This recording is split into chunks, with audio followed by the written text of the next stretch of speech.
السلام عليكم طلاب الصف الثالث المتوسط ورحمة الله وبركاته. راح ناخذ وياكم الفصل الثامن، نأشر وياكم الأشياء الحذوفات، وكذلك راح نحل أسئلة الفصل. طلاب عندنا هذا كله داخل هنا ماكو حذف. الحذف راح يبدأ عندي من صفحة 156 إلى صفحة 165. شوفوا طلاب، 157 158 159 160 161 162 163 164 و165 لهنا طلاب كلهم حذف. هذين الصفحات مداخلات.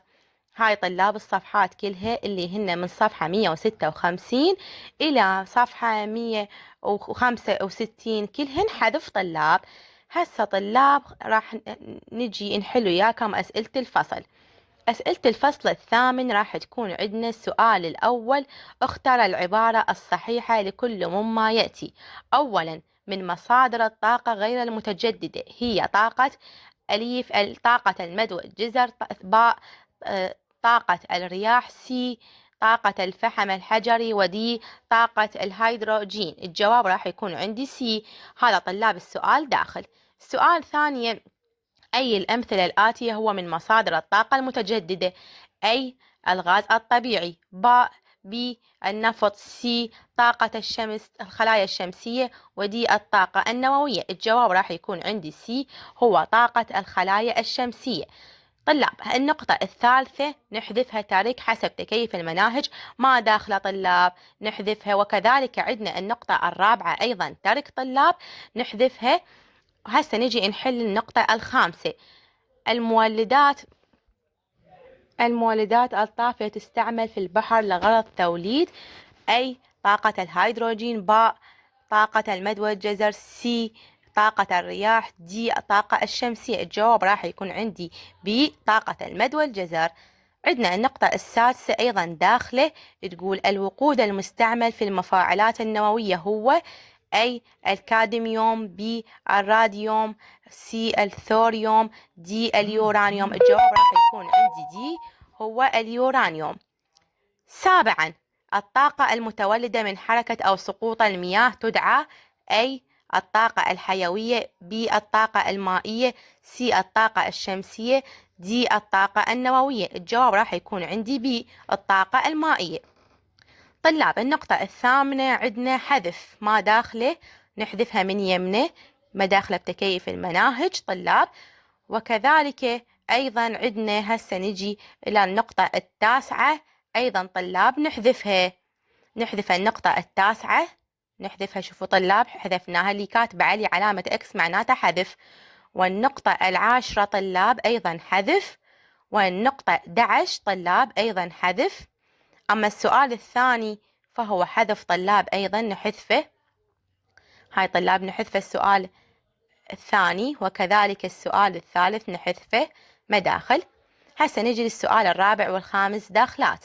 السؤال الرابع يقول: تفضل الطاقة المتجددة على أنواع الطاقة الغير المتجددة، وضح ذلك. طلاب هذا السؤال مهم جدا ومرشح. هذا جوابه باللون الأخضر. جواب السؤال الرابع راح يكون عندي: أولا لأنها لا تستنفذ. ثانيا لأنها طاقة نظيفة غير ملوثة، على عكس الوقود الأحفوري الذي ينبعث منه عند احتراقه مواد هيدروكربونية تؤثر في البيئة. وثالثا يمكن أن تكون متاحة محليا خلافا للوقود الأحفوري. ورابعا قلة تكاليف إنتاج الطاقة منها. هذا طلاب جواب السؤال الرابع. هذا طلاب السؤال الرابع اللي هو جدا مهم ومرشح طلاب أيضا تحفظونه كلش زين وتركزون عليه لأن كلش مهم. هو والسؤال الخامس. زين طلاب هذا هو الجواب، شوفوا اللي باللون الأخضر مهم. هذا السؤال الرابع. حسن يجي للسؤال الخامس طلاب، يقول: اذكر مبدأ عمل كل من: أولا تكنولوجيا الخلايا الشمسية، وثانيا تكنولوجيا طاقة الرياح. الجواب طلاب راح يكون عندي تكنولوجيا الطاقة الشمسية. هذا الجواب، هذا اللي بالأصفر شوفوه. تكنولوجيا الطاقة الشمسية هو تحويل طاقة الضوء إلى طاقة كهربائية أما تكنولوجيا طاقة الرياح هو استثمار قوة الرياح في تدوير الطاحونة الهوائية، إذ تؤثر الرياح بقوة وتحرك ريش المروحة وتجعلها تدور، وتتصل الطاحونة مع مولد كهربائي فتدور نواة المولد وتتولد نتيجة لذلك الطاقة الكهربائية. هسه طلاب هذا هو جواب السؤال الخامس. شفتوا طلاب هذا اللي بالأصفر، حفظوهن ونقلوهن وأيضا ركزوا عليهن لأن كلش مهمات، ويجني بالوزاري. هاي الطلاب حلول أسئلة الفصل، وكذلك أشرنا الحذوفات مالت الفصل. أتمنى إن شاء الله استفاديتوا من هاي المحاضرة طلاب، وإن شاء الله تاخذون درجة كاملة بالامتحان يا رب، والنجاح والتوفيق. ولا تنسونا تشتركون بالقناة وتدعموها ولايك وتشاركوها لأصدقائكم. وشكرا لكم طلاب، شكرا لإصغائكم.